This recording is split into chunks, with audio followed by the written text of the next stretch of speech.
Yeah, trendsetter, whoa, league of my own, it don't get better. No, read what I wrote, I'm a bestseller.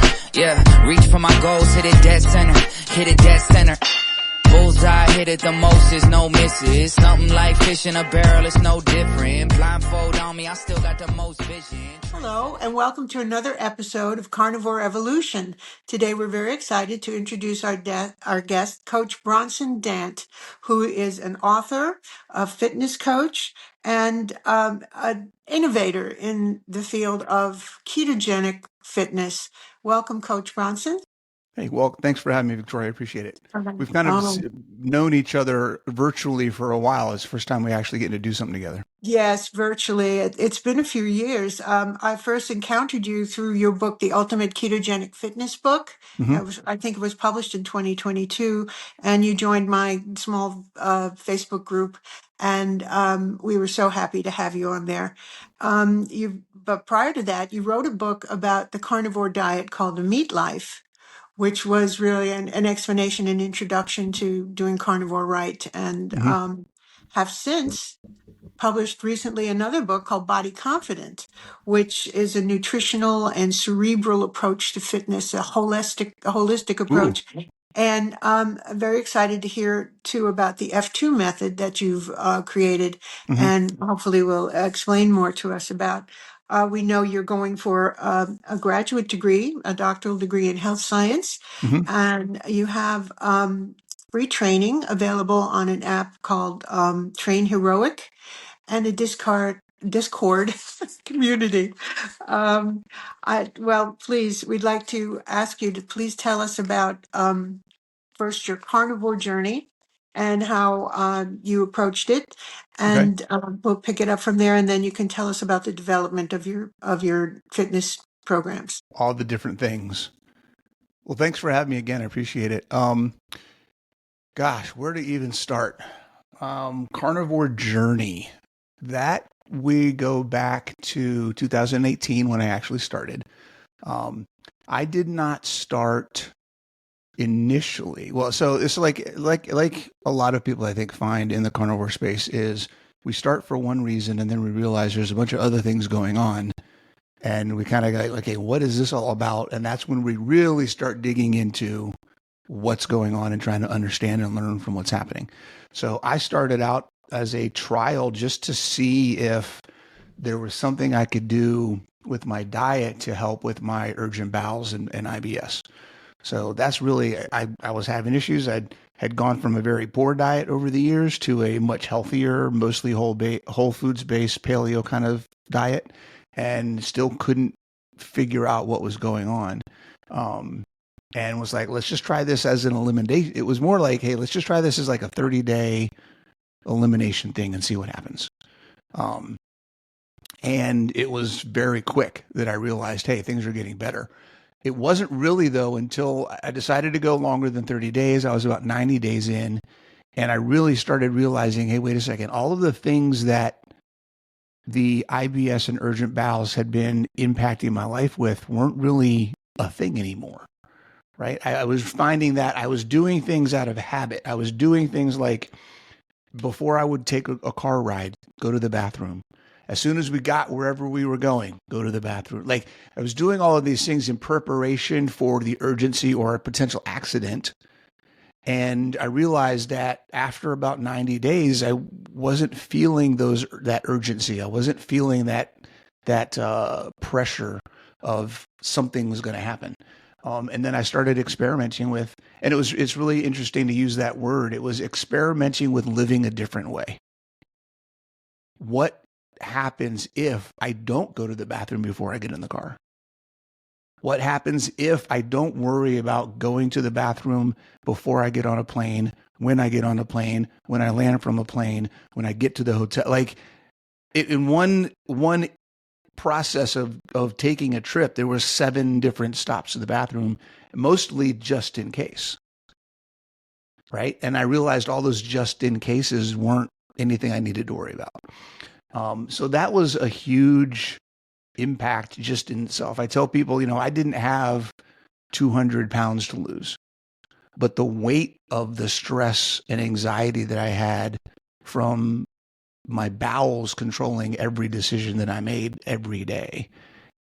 Having that lifted from my life, I feel is just as impactful as losing 200 pounds, right? The stress, the anxiety, the limitations, and the depression that comes from just never feeling like you can do what you want to do because you never know when you're going to crap your pants, right? It's just, as an adult in my 30s and 40s, it was like, why is this something that I have to worry about? This is crazy, you know? But I've been dealing with it for so long, I didn't know if there was any way out. And I found a way out, and it was a carnivore diet. So that's how I got started. And I did it cold turkey. I went literally, took a few weeks of kind of researching what it was all about as much as I could find, which is one of the reasons why I wrote that first book, because there wasn't much out there. And on May 1st, 2018, I said, okay, I'm done eating plants. And I haven't looked back ever since. Wow. Wow, that's pretty compelling. Yeah. I'm thinking that your book, the first book, The Meat Life, was was published back in 2018. Yep. And there really was so little available at that There time. was. And even that is, there's stuff in there. Like there's one chapter in that book that I didn't know what I was doing. I wasn't, I mean, I knew a little bit about nutrition then, but it was the stuff that I'd always been taught. So there was everything that I applied or talked about in that book was based off of the concepts and methods that, as I understood them at the time, before I really understood what a ketogenic diet was. I didn't even know what keto was when I started. I went from paleo to carnivore. I didn't know there was something in between. It took me years to figure that out. And, even at that time, I remember in 2018, I went to Paleo FX in Austin and was introduced to exogenous ketones the first time. And I basically told the guy to stop talking to me. He was a snake oil salesman. I was like, I don't want to listen to this. You don't know. This is ridiculous. It's hokey. This doesn't make any sense. What are these things that supposedly they exist? I completely wrote the whole thing off. I had no idea what it was about. And then lo and behold, now I learn about it and go, oh, there is something to these things. So yeah, I mean, I had a very, it wasn't a rough process, but I went through the process that a lot of people go through of having to unlearn, re-examine why I thought the things I thought and how they actually applied. And the carnivore diet answered a lot of questions that I had. I started looking at things like, hey, wait a second. When the idea of net carbs versus total carbs was first introduced to me, it blew my mind. I had never heard of the concept that fiber as a carb shouldn't count for calories. And it just totally blew my mind. And then as I understood what that concept was, now I'm at a point now where anything having to do with calories, I just tell people to ignore it. So that's a different conversation. But just the idea that there could be a different impact of what we eat on our body based on what the source is. Then I started learning about protein having a different impact on the body than fat, and carbs having a different impact. And things started making more sense when I started looking at the impact of the food instead of bundling everything into just one energy concept. When I started looking at how does food affect function as opposed to just looking at food as a fuel source, everything started falling into place. And all the questions I had about, well, if we're doing this, then how come this? But if we do that, then it's different for this, but then that doesn't make sense because those two things are competing logical frameworks, right? It just, all the stuff started coming together. So I fell in love with understanding these things, understanding how I'm an engineer by trade. I've been an IT engineer for 30 years. So I'm very much analytical. I like taking things apart, figuring out how they work, and then being able to explain that to people. Most of my career in IT has been taking very technical systems and then explaining it to the people using them in a way that makes sense. So I feel like I'm really lucky in the space here because I get to do that. I can understand scientific concepts and learn about things at a level that most people don't have the time to get to. But then I can take those and say, okay, well, that just means this. Like, we don't need to know that stuff. All you need to know, it's like a clock. I love the clock analogy. I don't know if you've ever heard that, is we often get stuck in having conversations about the inside of how the clock works. And we could argue all day whether the size of the gears are one size is better than another, or if spring this or this kind of a spring works better, or if the little hand should move at this speed compared to all of the different dynamics of the inner workings of a clock. We could have conversations all day long. But what really matters? Does the clock work, and can you tell time? That's all that matters. And many people are stuck trying to figure out all the inside stuff. And we just need to take a step back and say, hey, wait a second, what does this actually mean for me in my life about what I'm trying to do and how I can get where I'm going? Right? So getting away from mechanisms and focusing on what are the concepts of how this works, so that I can apply it to my life. And that's kind of where I've gotten with the whole thing. That was a little loop-de-loop, but that's where I'm at. Well, certainly it led to your development of applying the ketogenic system to fitness. And when we first encountered each other, my interest was the carnivore diet for adults over age 40. Mm-hmm. And you had, in your first book, incorporated the ultimate guide to ketogenic fitness. You'd incorporated you're helping your mother with her fitness program, and I believe she and I are the same age. Yeah, I'll be she's 70, 74. 71 now.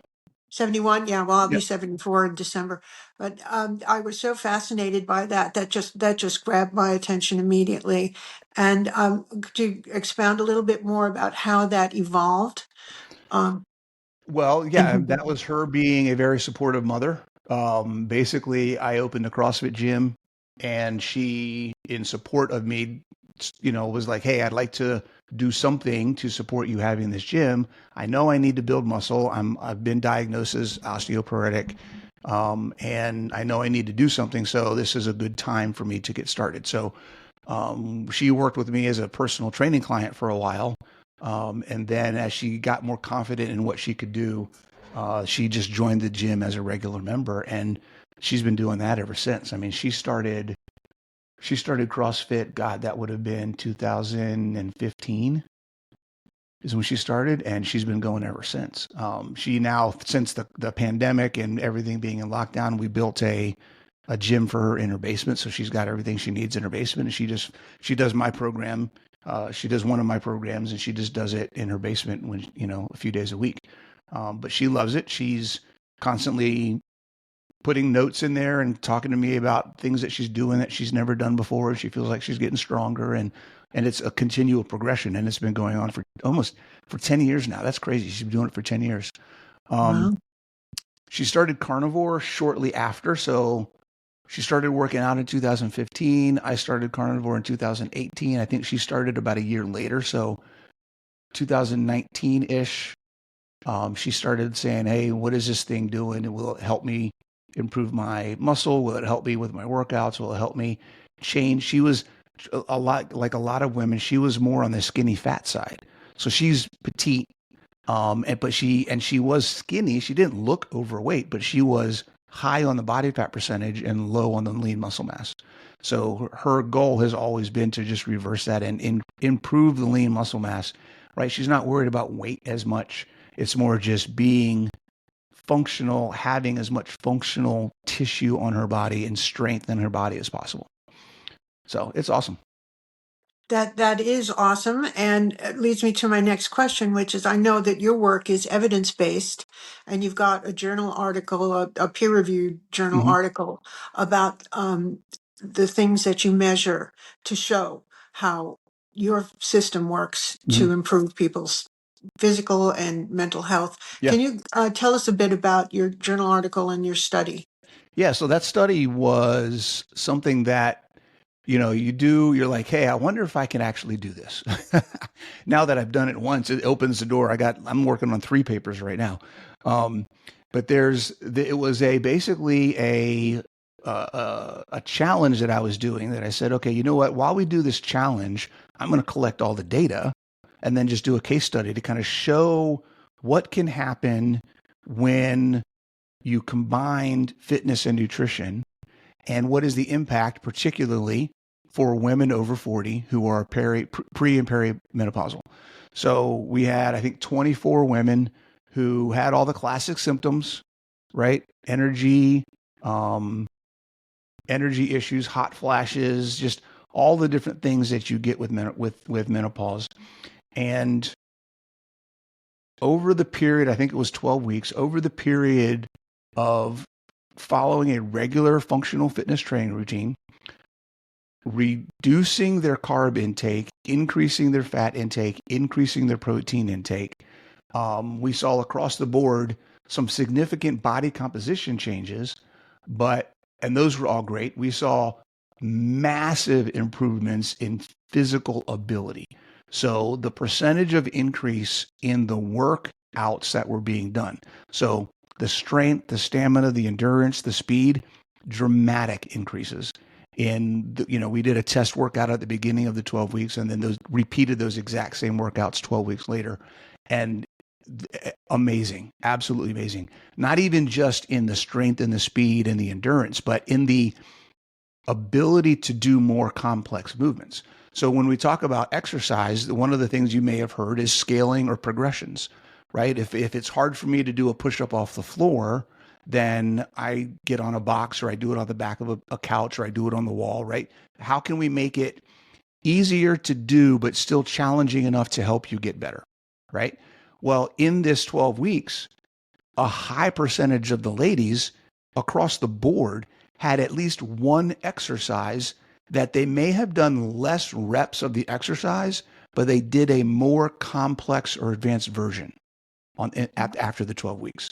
So the progression wasn't just in speed and strength and endurance. It was also in the ability to perform more complex exercises, which to me is even more important, right? Because our ability to move our body, our ability to control our joints, our ability to have high levels of coordination and balance, that's where longevity and sustainability and freedom of lifestyle as we get older comes from, because those are the things that go when we get older, right? We lose coordination, we lose balance. So being able to improve those things with regular fitness and regular good nutrition was super impactful. And then for those ladies, right, because we were doing it in a demographic of women who were dealing with menopausal issues, the across the board response was an improvement in everything. Better sleep, more frequent sleep, longer sleep, better quality, better energy, less hot flashes, better satiety, lower stress overall, like all of the things that you could think of that cause quality of life issues dealing with menopause, all of them were reduced, right? I don't know if anybody that they all completely went away, but they were all helped. They all felt better about going through the process after the 12 weeks. So it was a great study. I had a lot of fun doing it.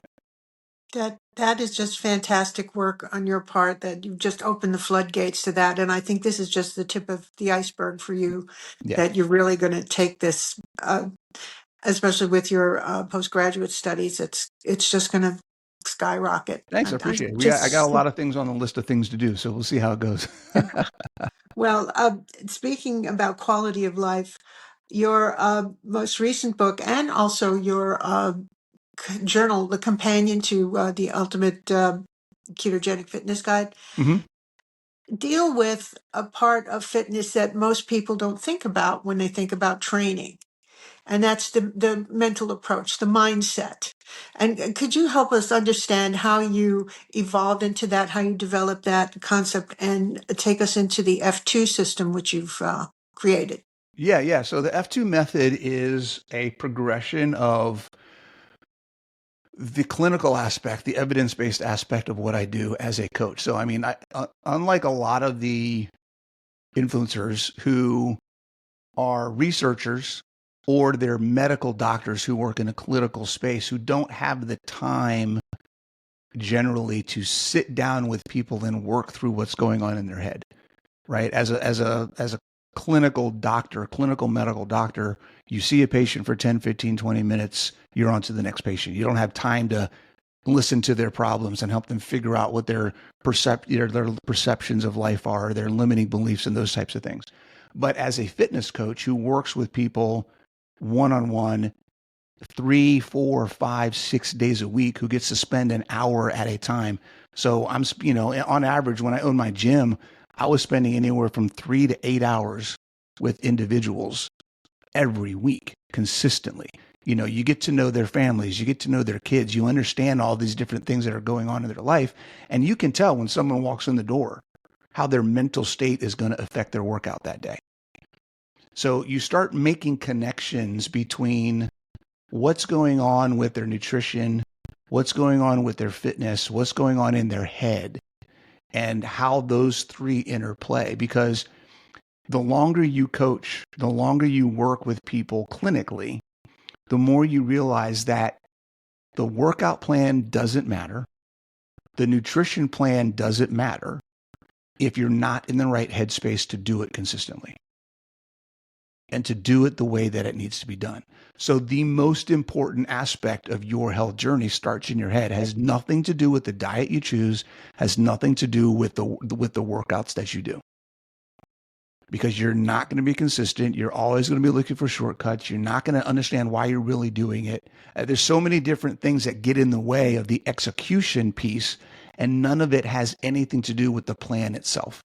It's all how you approach the plan. So that's where I kind of really came up with these 3 pillars of health, the 3 pillars of success, and the 3 foundational concepts of the F2 method are mindset first and fitness and nutrition.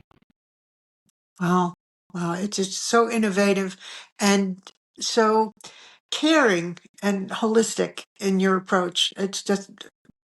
I'm just so pleased to hear this. You mentioned the functional issue. Could you help us understand your F2 program and how you, I want to use the word personalize or build to suit an actual physical exercise and movement part of the 3 Yeah. pillars? Yeah. Um, So the F2 method is not a program. It is a framework. And why I'm really, this goes back again to my engineering roots. Everything we do in IT is based on a framework because there's so much to it. There's so much to all the different things that go into technology that it is impossible to keep up on any one thing and then understand how to integrate that thing with something else if you don't have a map. You got to have a map of how all this stuff works. And health and fitness is very similar. When we talk about mindset, fitness, and nutrition, each of those individually has thousands of moving parts. And the context is the most important piece because without the proper context, you can look at something and have no idea where it actually applies to your life. So the idea of having a framework, it starts with identifying what are you doing and what does the information you're getting have to do with it? So, and this is a trap that many people get into. So when we talk about the process, the F2 method starts with you as the individual. Who are you? What are you doing? Where are you trying to go? Where have you come from? What are the goals that you have and when do you want to get there? Starting asking all those questions. What am I trying to do as a person? Because if I don't know who I am, where I'm trying to go, where I'm coming from, then I have no comparison to weigh against the information that I'm getting. And this is where we find people who are metabolically unhealthy, obese, overweight, dealing with things that they've got 6 or 8 medications. It's hard for them to walk up and down the stairs. They can't enjoy their life in their living room, much less get outside and do things, right? Those people who are listening to bodybuilders about how to lose weight. That's not how this should work. If your situation is trying to rehabilitate your metabolic function, you should be listening to people who are experts in metabolic function rehabilitation, right? You should be listening to people who have been where you are and have gotten where you want to be. You should be listening to people who have spent years in clinical work, working with people just like you. And instead, we have a society now where if you have the six-pack abs and you have 10,000 followers, 100,000 followers, 1,000,000 followers, you all of a sudden become an expert and you can talk to everybody. And that's where people get messed up. And one of the biggest things that I've seen since I've been in the keto carnivore space has been people who are keto for 5 years and haven't made any progress. And it's because they're not following the right information, or they're following information that worked for them where they were 5 years ago. It got them to a certain point and they never reevaluated, where am I now and what's the next level look like? What do I need to change to get there? Right? So this framework, the F2 method, is specifically designed to allow an individual to cycle through the seasons of their life and reevaluate every single time they're ready to go to the next level. So you start at the top. Who am I? What am I trying to do? Where have I been? Where do I want to go? And when do I want to get there? Define all of that stuff. Then the next step is, what's the information that I need? What is the mindset challenges that I'm dealing with now? How can I get through those? What are the things? What is the low-hanging fruit? There's a phrase that we have in medicine and health called minimum effective dose. And a lot of us forget about that. We see something and we want to go all in, when really we just need to take one step. Right? So that's a mindset thing. What is the smallest thing that I can do? What's the low-hanging fruit? What's the big rock I can just push over the hill and let it roll down because it's the easy thing that I know I've been avoiding, right? Those types of things. So the framework is really just a way to evaluate where you are, look at the information, and then help you put a plan together to get to the next step without overdoing it. That's the big part, without overdoing it. Oh, thank you for clarifying all that. I'd like to know if there are any new projects you have on the horizon that you want to tell us about. Open the floodgates. Yeah. Oh my goodness. So I'm going to be experimenting. I'm actually working on a book right now. It's going to be an ebook. So I'm going to experiment with a new model for books. So I'm working on a book now that is going to be the what I'm calling the Keto Athlete Playbook. It'll be an ebook format that I'll put out, and basically it'll be specifically for athletes. So as I get more into the exercise science world, one of my missions is very quickly becoming educating athletes on the benefits of ketogenic diet for sports performance, and then also helping to, as much as I can, change the scientific literature or establish some new areas of thought in the exercise science community about how we look at ketogenic and fat adapted athletes and evaluate performance with new information that we've gotten over the past 5 years. So I don't know if you're aware, but I thought this was fascinating. I've been doing some research lately and found out, and if you look at all of the ketogenic diet studies that have been published in the last 20 years, okay, about 10,000 of them over the past 20 years. So since, what is that, 20 years, 2005, okay? Over 5,000 of them, almost 6,000 of them have been published in the last 5 years, right? So almost 60% of all of the studies that have been published in the last 20 years have been published in the last 5. So the ketogenic diet, anything that anybody thinks they know about the ketogenic diet, we probably have new information that they haven't heard about yet. So I really, really want to be as much as possible at the front of that and try to say, look, guys, there's new ways to do things. There's new information we have. Let's start rethinking how we examine sports performance in this context. So that's some stuff I'm working on. I have the ebook that's coming out. I don't have a date on that, so please don't hold me to any timeline for that. I'm just working through that as I can. I'm working on 3 papers to publish as well. So I've got a paper I'm working on with the team that's going to address some issues we see in how we test for performance. I've got another paper that's specifically working on identifying the benefits of the ketogenic diet in what I call the cascade effect of performance. There's a lot of misunderstanding when we tell athletes that the ketogenic diet helps performance, or that, you should go keto, it's better, you could do just as much. I think there's a misunderstanding in that communication. The ketogenic diet does not, in most cases that I've been able to find, directly improve sports performance. When it comes to acute instances of performance, a ketogenic diet maintains performance compared to a carb-fueled athlete. So you can do the exact same work being ketogenic, being fat adapted. Where the benefits come in are the cascade of, over time, reduced inflammation, reduced oxidative stress, improved anabolic environment, right? All of the things that allow for recovery to be faster, the ability to do more volume in your training, to be more intense in your training, and to not reach overtraining or overreaching as quickly.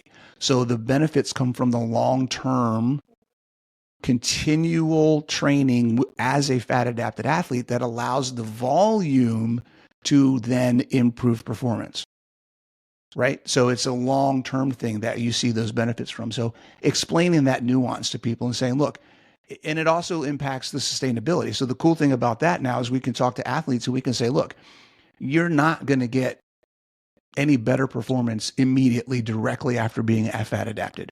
What you are going to get is better training sessions, faster recovery, less risk of injury, and you'll be able to perform your sport for longer before you have to stop. And then the cool part is, when you do have to stop, when your sporting career is over, you can now live your quality of life and maintain that, and not be one of those athletes who can't walk up a set of stairs because they destroyed their body while they played their sport. That's where the benefit of ketogenic diets come into sport performance. So that's really a big piece of where I'm going in that aspect right now. Wow, that is just wonderful. I keep using the word trailblazer, but you certainly are. And your work is so significant and so important and so valuable Thank you. to humanity. It's just wonderful. And I'm just so pleased and honored that you've brought your work to us to Oh, explain it. absolutely. I love talking I love sharing. If there's any time you want to do it again, just let me know. Well, I certainly will. We may catch up with you sometime soon. Thank you so much for sharing with us, Coach Bronson. Absolutely. Thanks for having me, Victoria. Very nice of you. Okay. Take care. Bye-bye.